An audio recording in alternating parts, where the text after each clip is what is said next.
Today I want to talk about the famous nay sound. What is it useful for, how to do it properly, and what are the dangers of it. By the way, my name is Jorgelina. I'm a vocal coach and I specialize on training adults how to sing contemporary music from a holistic, functional, and super healthy way. So let's go to the topic of today. So first of all, what is the nay sound? So the nay sound is a sound used in contemporary vocal methods to access more of a pharyngeal resonance. And this is very useful when you are singing notes that are quite high for you and you want to sing it in a clean resonance. It is a sound that helps you build twang. So for example, if you are singing here, you are a female and you are singing here, for example, the nay sound can give you those higher notes with a bit more power. This is a really useful exercise for those people that have a little bit of a flip tendency. Not sure if you are familiar with the tendencies in the vocal method I studied. We use tendencies, and one of them is the tendency of flip. A flip tendency is those singers that have already a chest voice, they already have a head voice, but there is kind of a hole in the middle. So in the middle, there is no mix, basically, which is something very desirable in contemporary music. So this is an exercise that helps you build that. It's an exercise that I like to give my students when they have already done some work to get those higher notes clean. As an example, let's say that I am here.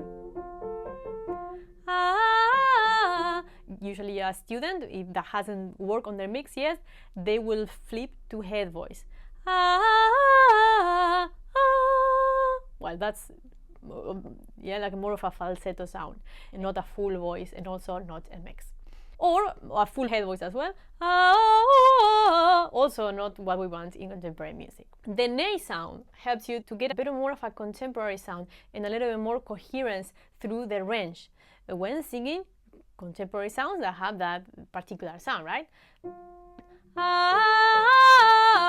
So the nay helps you get there and much higher as well. Guys, I hope you are enjoying this video so far, but if you think that you are ready to stop consuming content and start taking action to actually become a great singer, then you should know that the applications for my one-on-one coaching program are now open. During the program, you will work with me directly one-on-one, as well as having access to a ton of resources to make sure that you transform your voice in no time. So if you think you are ready to take active action, or maybe if you are not, but you want to know what this is about, then go ahead and join my waitlist. I'll see you inside the program. Now, how to do the nay sound is very important, because if you do it wrong, it can really damage your voice, basically. And it's very easy to do it wrong. The idea with this is a pharyngeal sound, something we want to develop.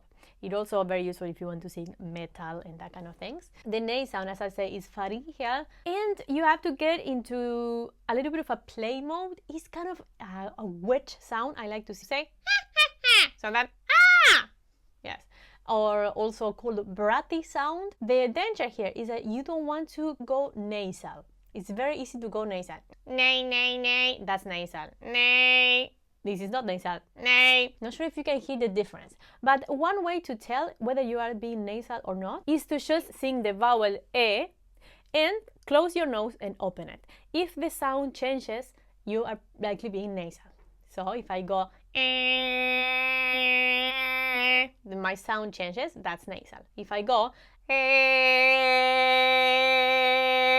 the sound doesn't change as much, that's more pharyngeal. When you go to nay, you also want to get there nay. And make sure that you get the sound right before starting scales, because you don't want to develop nasality. Now let's go to point number 3, the dangers of it. The nay sound is classified as a temporary sound. You don't want to do it too often, and once you get the skills, I will recommend to put it away. So the dangers of it is when you are doing this exercise, the larynx goes up quite a bit, and that is not something we want. So this is a temporary sound to get a particular skill, but very important that before and after you warm up your voice with exercises that allow your larynx to descend, such as the woo sound. If you have studied this method before, it's a good one. Or simply glissando those up, down and up with an oo as well. So this is the idea with the nay. Usually you are going to find it in the context of a 1.5 scale, like this.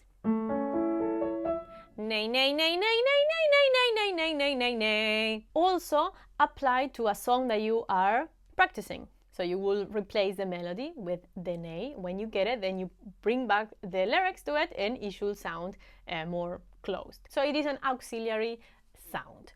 So that was it with the nay. I hope this was useful if you are practicing that with your teacher or something. If you like this video, press like and subscribe, and let me know if you want any other topic covered, and I'll see you next time.